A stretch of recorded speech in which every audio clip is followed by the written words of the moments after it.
Капиталды жалғастырамыз.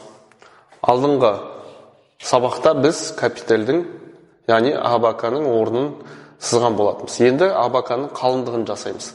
Ол қалыңдығын жасау үшін алдымен қолымызды созамыз. Біз АБК-ның өзін постановкадан өлшейміз. Яғни мына қалыңдығын аламыз. Қарындашты тік ұстайсыз. Қарындаштың ұшын АБК-ның төбе үстіңгі бұрышына, яғни астыңғы бұрышынан саусақпен шектейміз. Және оң жақтан солға қарай 1, 2, 3, 4. Яғни мына қалыңдығы мына жалпы ұзындығынан 4-тен 1 болады.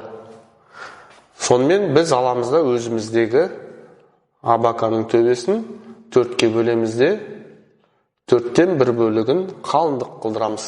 Мінекей.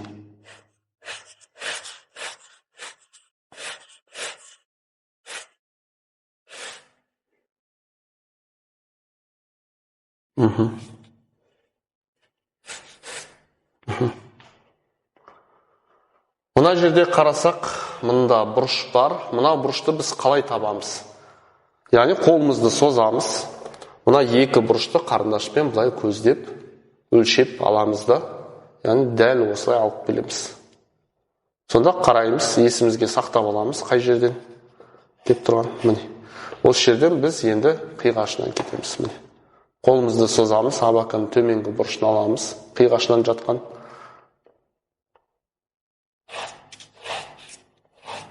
Сызамыз, тексереміз.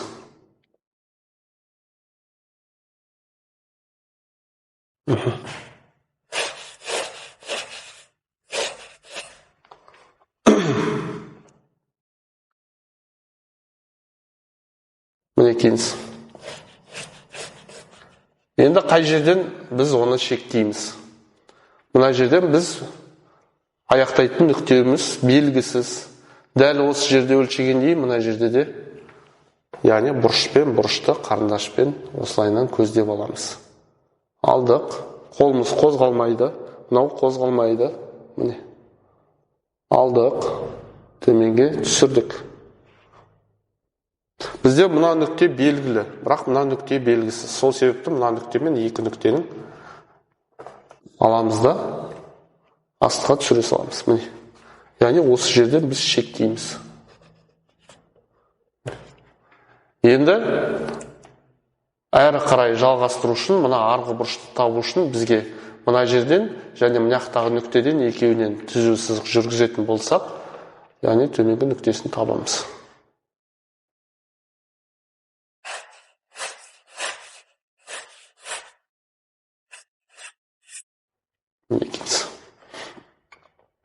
Енді мына жердегі бұрышты табу үшін қолымызды созамыз.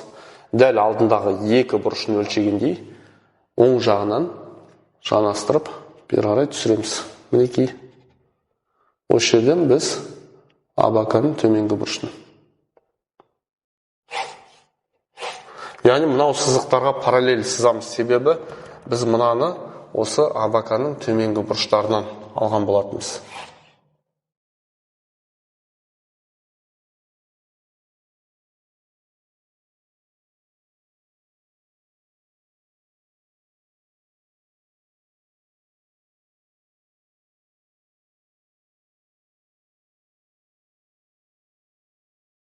Тексереміз, міндетті түрде тексеріп отырыңыздар сызықтарыңызда.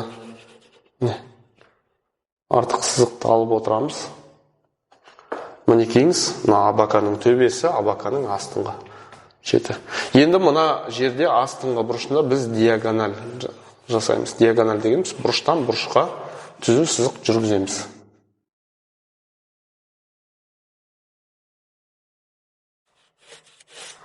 Мына жерде мынау сызық, астыңғы сызықты өшіріп тастасаңыздар болады.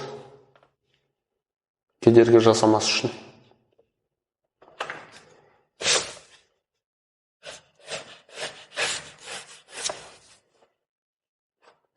Мінекейіңіз. Мынау бізде, яғни екі диагональ сызықтар қосылған жерде центр, ось дегеніміз ол орта сызықтарын айтамыз. Енді осы нүктеден біз осыны сызамыз. Осыны сызу үшін, яғни ол сызық қай бағытта кетіп баратқанын білу үшін бізде мына капительде мына жерде канилюр бар. Канилюр дегеніміз осы ойық сызықтар. Міне, ойықтары. Енді соның дәл ортасын аламыз, бағытын. Осы дәл ортасын бағытын аламыз. Және осы сызықтың бағытына қоямыз. Міне.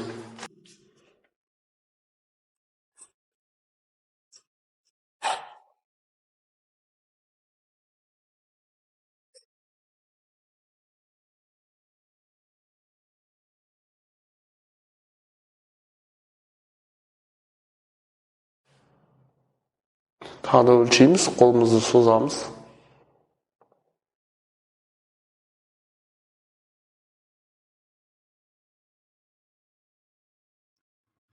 Мінекей. Енді мына жерде біз сопақша жасаймыз. Сопақша жасау үшін біз алдымен мынаны екіге бөлеміз. Мұны екіге бөлу үшін біз алдымен мына шеттерін дәл екіге бөлейік. Мына бергі жағы сәл үлкен болуы мүмкін, араға шықтық. Бірақ дәлме-дәл келген кезде мына екі, то есть мына бір бөлігі дәлме-дәл, яғни екіге бөлінеді. Перспектива заңдылығына бағынғандықтан 1-2 миллиметрге мына жер үлкенірек болуы мүмкін.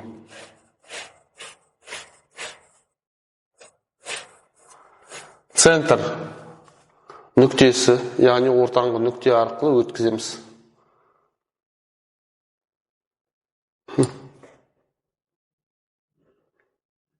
Мына жерде екіге бөлеміз. Мына жерде ортасына қанша болса, мына жақтан да соншалықты сызамыз да.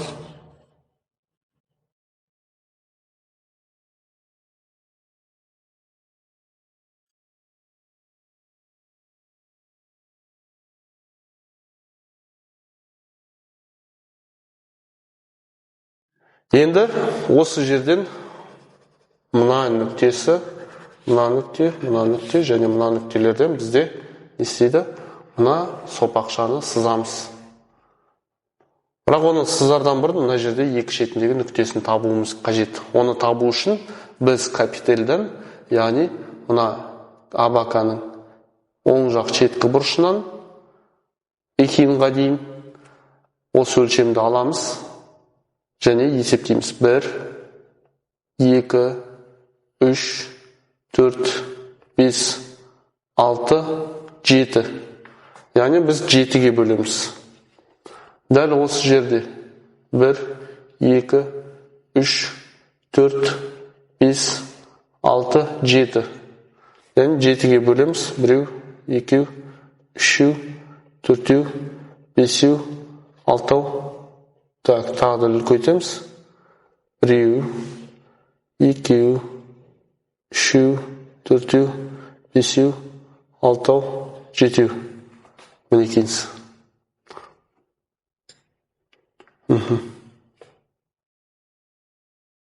Осы жерден, яғни 7-ге бөлдікті, оның 1, 2, 3, 4, 5 бөлігін біз екин жасадық. Міне, енді осы нүктелерді бір-бірімен қосамыз.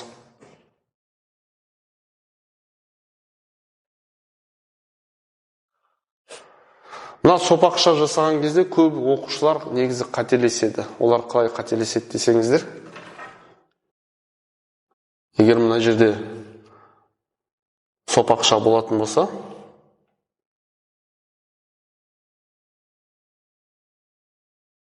олар сопақшаны мысал ретінде бүйтіп шүкір қылдырып сызады. Яғни мына шеттері шүкір болмау керек. Ол қате болып есептелінеді. Біз не істеуіміз қажет? Жерде домалатуымыз керек. Міне. Барынша домалақ болу тиіс. Одан кейін мына жерден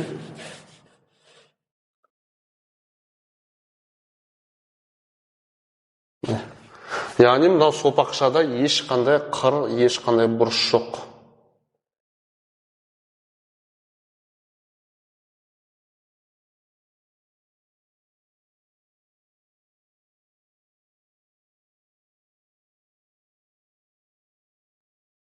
не кейіңіз?